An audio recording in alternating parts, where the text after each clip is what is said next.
Okay. Welcome back to the Nature Talks Podcast. Today we are here with Dr. Sumit Dookia. Yeah. Hello, sir. How are you? All fine. Thank you. Good. Thank you for joining us today for the podcast. We've been trying to get you here for some time, but now finally you're here and we can discuss about all your great work that you're doing. Thanks for inviting me. Yeah. And I am also following activities of Nature, New Delhi Nature Society since a long time. Yeah. And I find a very innovative way of interacting with the community and bringing them close to the nature. Yeah. What we need in a current scenario, it's very good that citizens are connecting back to the nature. And we have to just try whatever we can, something new, something fun and innovative to connect people. So, what about your work? Can you give us a small introduction about the things that you're working on? So, I am born and brought up in Western Rajasthan, a area which is always less of resources, and that allowed every citizen of that area to have a high level of resilience for doing many things at the same time. So, I born and brought up in that area, did my PhD. On ecology of Great Indian Gazelle, Chinkara, and from then I moved to Zoological Survey of India as a young research fellow, and after that I joined Wildlife Institute of India as a research associate or postdoctoral fellow, and that was a project for Madhya Pradesh Forest Department, and I was in a pioneer project where tiger census methodology was designed and evaluated to enumerate the numbers of tigers in a scientific manner, first time in India. Then I joined Bombay Natural History Society as a scientist ornithology. In that project, it was a very interesting project where I did work for Indian Air Force to manage the hazard of birds with the flying birds. So it's a kind of a natural bird is fighting with the artificial bird on airports. And then I joined as a lecturer in Government College, Rajasthan. And since I was having a kind of interest to do research more, and for that I got an opportunity to join Guru Gobind Singh Indraprastha University in 2010 as a assistant professor, and from there onwards I am working in Delhi and keeping my all interest active in various fields. That is the beauty of the university profession, where we can do field-based projects, we can do academics together. Yeah. So we've been following your work on the Great Indian Bustard also, and even this you had done the leopard count in Asola. Yeah. So, how did your interest come in wildlife? Since what age? Like, how did it start? Okay, that is I am my father was a zoology lecturer at that time when I born and brought up in a teaching family, and from there onwards, from the very young stage, I started learning about many things, animals, and then how they are interacting with the habitat. Okay. So like the insects, butterflies, moths, beetles, then animals, birds, mammals, and everything. And then depending upon the assignment to assignment, my interest started growing, and this leopard thing was kind of a collaboration with BNHS, because BNHS was having a project with the State Forest Department Delhi, and we were asked to collaborate with the BNHS to do in a proper manner scientific camera trapping studies in the Asola Wildlife Sanctuary, and that was a very interesting study where we were able to establish that a population of 8 to 10 leopards are resident of the Asola Wildlife Sanctuary. And this is a kind of a population, established population. Before that, there was one or two incident of leopard sighting in northern Delhi, Wazirabad side, but this South Delhi population is having a connection with the Aravalli, and then goes back up to the Sariska. So it is very interesting corridor concept is giving us, and that allows us to understand how animals are navigating into the Delhi, which is a very highly densely populated metro city. And animals of that level is like leopard is a top predator of its own ecosystem, and that is the beauty that Delhi is giving a space for a leopard to survive in a very coexistence manner with the locals. Yeah. There was a story in Scenic Farms also recently. Scenic Farm is luckily sharing the boundary with Asola. So that is a beauty, that you are sharing a boundary with the nature. So you are also having a natural visitors. Yeah. And they're feeling comfortable. They have a home. Yes. So that's a good thing. And how do your students feel about this? Like they're getting a chance to do such good work, actual practical work with wildlife. Yes.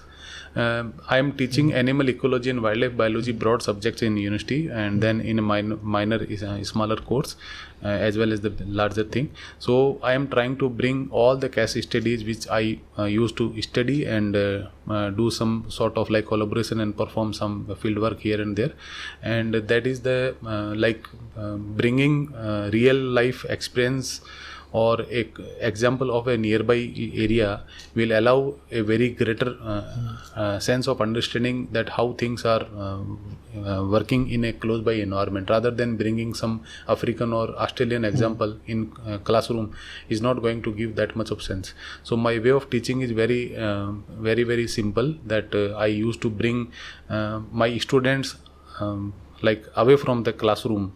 Though we are inside the classroom, but my talks are always in the surrounding examples of the surrounding area. So we feel ourselves like we are in the nature, and learning and comes through natural process.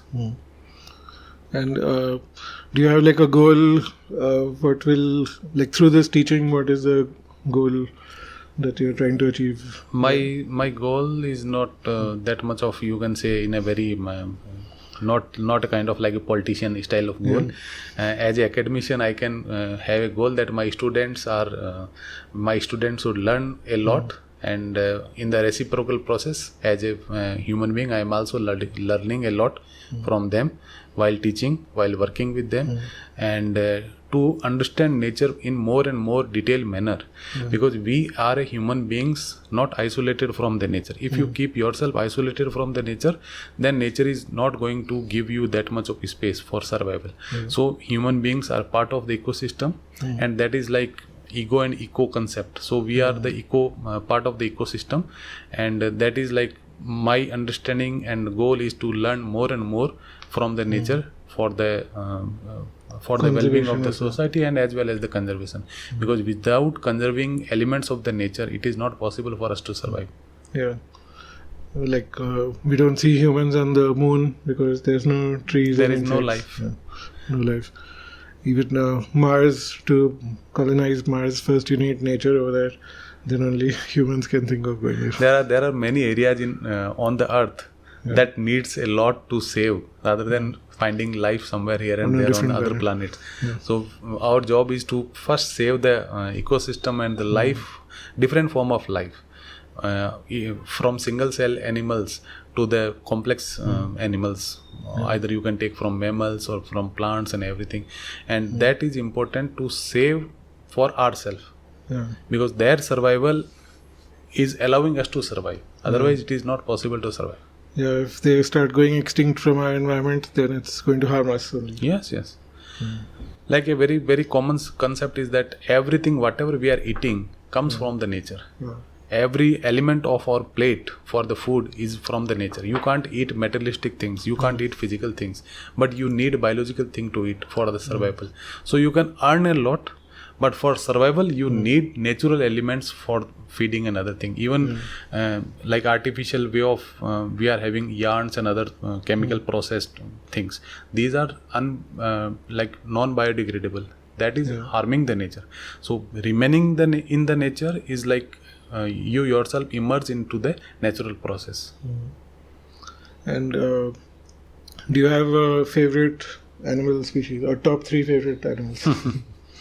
I am not birds. That I am not that much of bias to keep one or two. I have many more this thing likes and dislikes, but working on charismatic, rare and endangered species is a kind of a you can say like a charm of everybody to go and see the rarest of the rare animals.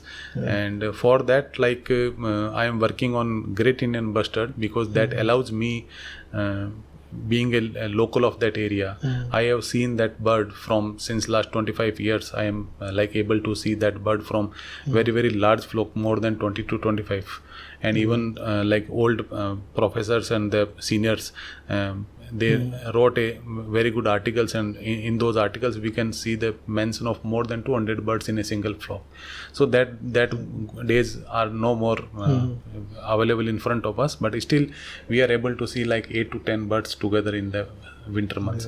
So I am working with the local communities, because my way of working is to give more and more space to the local communities, and to learn from them how they are coping with these surrounding animals, and what is the role they are playing in the life of the animals, and how animals are important in their life. So I am working in Western Rajasthan, especially in Jaisalmer area for conservation of Great Indian Bustard, and I am calling that project as a open science kind of thing, where everybody is contributing in their own manner, and trying to draw some attention of the policy makers to have some space for them to survive. Yeah. The habitat was in danger because of some power lines or something.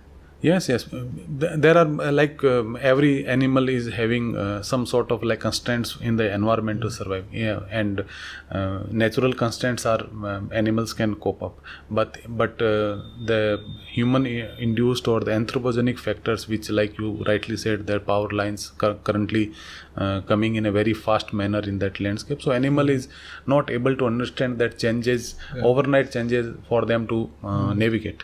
So many of the birds are like facing problem, and problem is also of the isolated habitats available right now for them.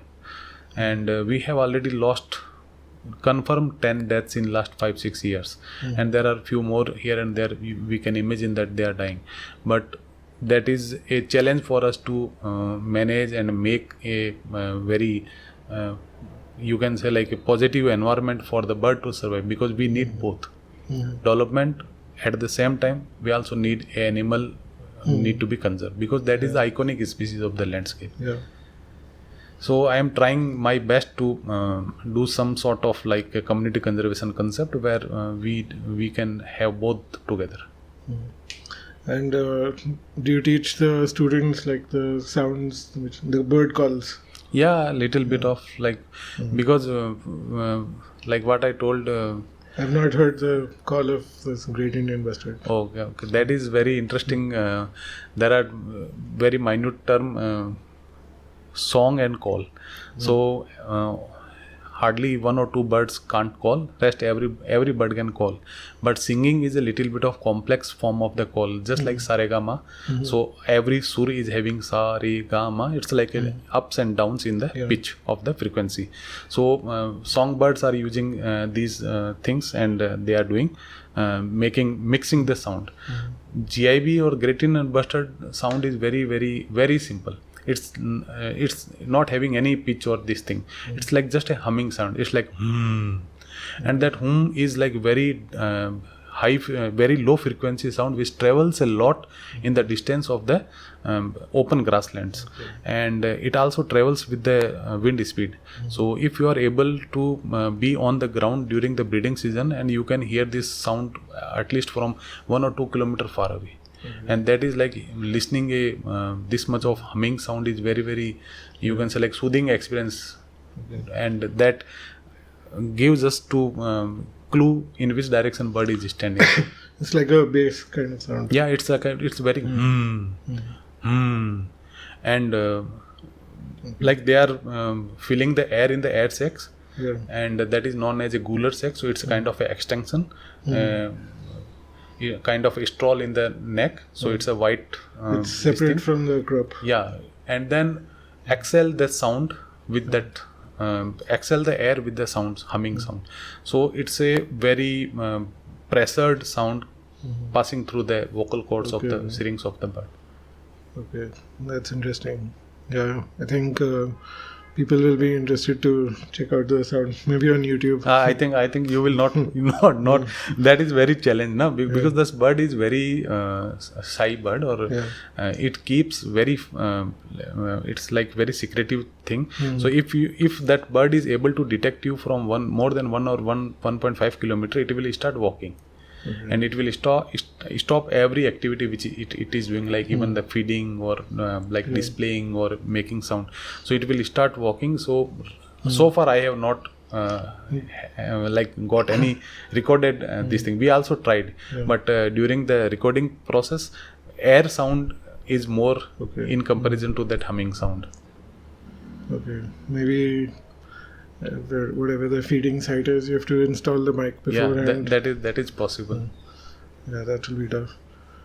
So, if you were the Minister of Environment, what would you do first? Or what would the top 3 things be, or top 5 things? Yeah, it's very political question and very interesting question. We have to set our priorities in a very straight manner, and our priorities should not in conflict with the another priority. So right now, like my own way of thinking is that we have to keep one goal, conservation, at a prime objective.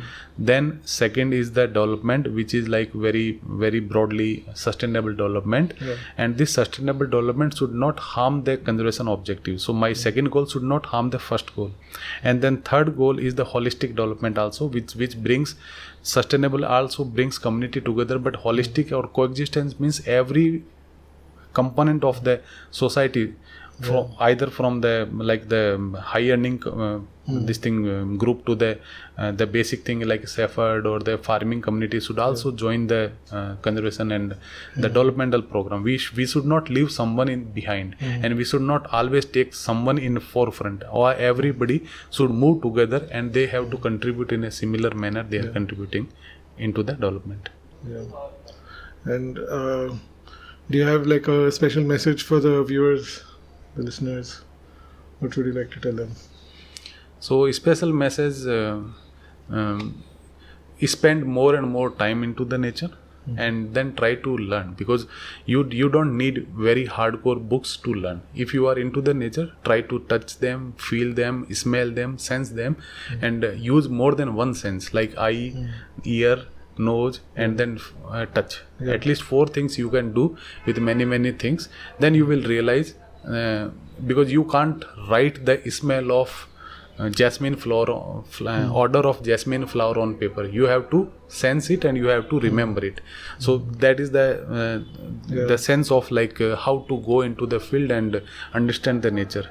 And that is there is very common phenomenon nowadays. We are listening from the person who is working in a very closed chamber, continuously attached to the screen and doing many things together. They are getting themselves away from the nature. That is known as a nature deficit syndrome. So syndrome itself is a very alarming connotation comes when we heard about syndrome. So why should we keep ourselves from nature? So nature deficit syndrome means like our evolution happened around the nature. So why you are keeping yourself away from the nature? So spend more and more time into the nature. Try to feel, try to inhale the smell, good smell, and then remember these things. And then my message especially to the parents, that please bring your children and let them allow to play in the sand, and let them learn a lot from the nature, because direct learning is the best lesson they will learn into the nature. Yeah, I think that's really important. Even we tell them to use your 5 senses to experience nature. That's the best way. Like you said about the smell, you can't write it down. Even like touch, you can't. Yeah, because we can write similar. It's like smelling like rose, but how you have to write the smell of rose is a challenge. Yeah, or even the sound of a bulbul. Yes. How will you write it? And when you will listen, then you will understand the complexity of the sound, the songs, and the meaning of the songs also. Because songs are also not coming around the year. The birds are also singing in a particular season.